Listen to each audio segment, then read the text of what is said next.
Hello everybody and welcome back to Shoe Big Red TV. Here on episode 93 we will be going over fluoroscopies. I'm standing alongside Dr. Vincenzo Racine from the Montefiore Hospital in the Bronx, New York. How are you, Vincenzo? Doing good, Chris. Nice How you doing? to see you. Same here. First up on the list, I'm sure everyone's wondering, what is a fluoroscopy? Well, Chris, a fluoroscopy is a type of radiography that can be used, when a clinician wants to have a live image of any kind of tissue, mostly bones, muscles, tendons, ligaments, to see the size, shape, and movement of the tissue. Now, I'm just hearing that. Is it similar to an X-ray or? Yeah, it is similar in the fact that they do use radiation to retrieve the image. However, it's a live view as opposed to an X-ray where it's just a picture and then they are developed later. And the only other thing too is it's not as clear as an X-ray. So what makes a fluoroscopy special, or what's different about them? Well, pertaining to you as an athletic trainer, they're used heavily in the athletic setting in big colleges and professional sports because they allow for a quick return to play in athletes. Specifically, what you'll see most commonly is someone has a ankle sprain. They just want to shoot them into the locker room real quick just to see if it's not broken, and then they can shoot them right back out to the game.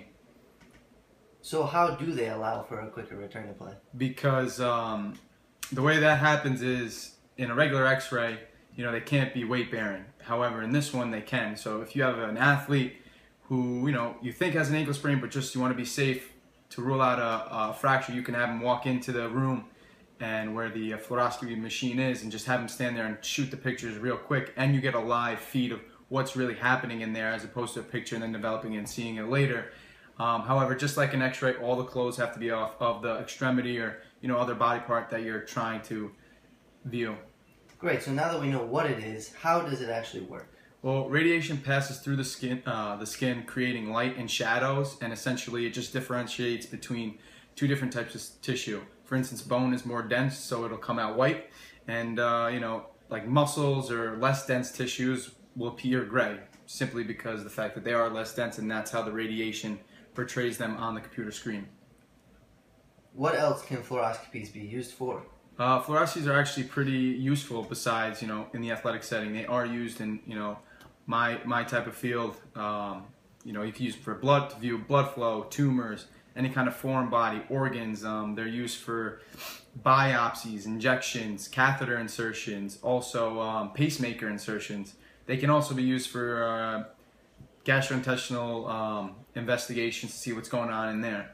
So they are, used pretty widely in, a medical professional field. That was a lot of great information in a short period of time, but we have a few moments left. Is there anything else that is important to the viewers? Essentially just for someone who's going to get a fluoroscopy, just keep in mind, a bigger person may need more radiation to develop a picture, whereas a smaller person will, need less. Really the only contraindication for someone would be if they're pregnant. And there are burn potentials, however, with the guidelines set, that usually doesn't happen because the radiation levels are kept pretty low, and that's pretty much it.